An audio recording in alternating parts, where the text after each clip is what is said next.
Assalamualaikum warahmatullahi wabarakatuh. Allahumma sholli ala sayyidina Muhammad wa ala ali sayyidina Muhammad. Selamat pagi ikhwan-ikhwan Majelis Ta'lim Mulia Guna yang dirahmati Allah Subhanahu wa taala. Allah Subhanahu wa taala berfirman di dalam Al-Qur'an, "Ya ayyuhallazina amanu ista'inu bis-sabri was-shalah. Innallaha ma'as sabirin." Wahai orang-orang yang beriman, jadikanlah sabar dan sholat sebagai penolongmu. Bahwa sesungguhnya Allah Subhanahu wa taala selalu bersama dengan orang-orang yang sabar. Yang pertama, sabar dengan tidak mengeluh sedikit pun. Ini sabar tingkatan para tabi'in. Yang kedua, sabar menerima segala ketetapan Allah. Ini tingkatan para zahidin. Yang ketiga, sabar menghadapi semua cobaan atau ujian dengan senang hati. Sebab meyakini bahwa semua itu datangnya dari Allah. Ini tingkatan para siddiqin. Rasulullah Shallallahu Alaihi Wasallam bersabda, "Sembahlah Allah dengan ikhlas. Jika kamu tidak mampu, maka bersabarlah dengan kondisi yang tidak kamu sukai.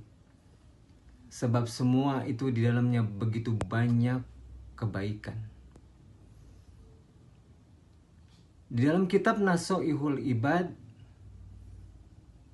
sebagian hukama mengatakan, "Inna sa'irul iman arba'ah. At-taqwa wal haya wasyukur wassabar." Bahwa tanda iman kepada Allah Subhanahu wa taala itu ada 4. Takwa, rasa malu, syukur, dan sabar. Jadi sabar menjadi bagian penting dalam kita menapaki jalan kehidupan ini. Karena sifat sabar adalah warisan dari para nabi, para rasul Allah Subhanahu wa taala, para kekasih-kekasih Allah yang memiliki sifat sabar yang tiada batasnya. Oleh sebab itu, kita dalam menapaki jalan kebenaran ini, kita harus terus-menerus belajar untuk sabar. Sabar meniti karir. Sabar menghadapi semua ujian dan cobaan. Sabar bertahan dari berbuat maksiat. Sabar menjalani perintah-perintah Allah yang fardu, terutama sholat. Harus sabar. Mulai dari takbir sampai salam, kita pantau terus hati agar senantiasa ingat kepada Allah Subhanahu wa taala.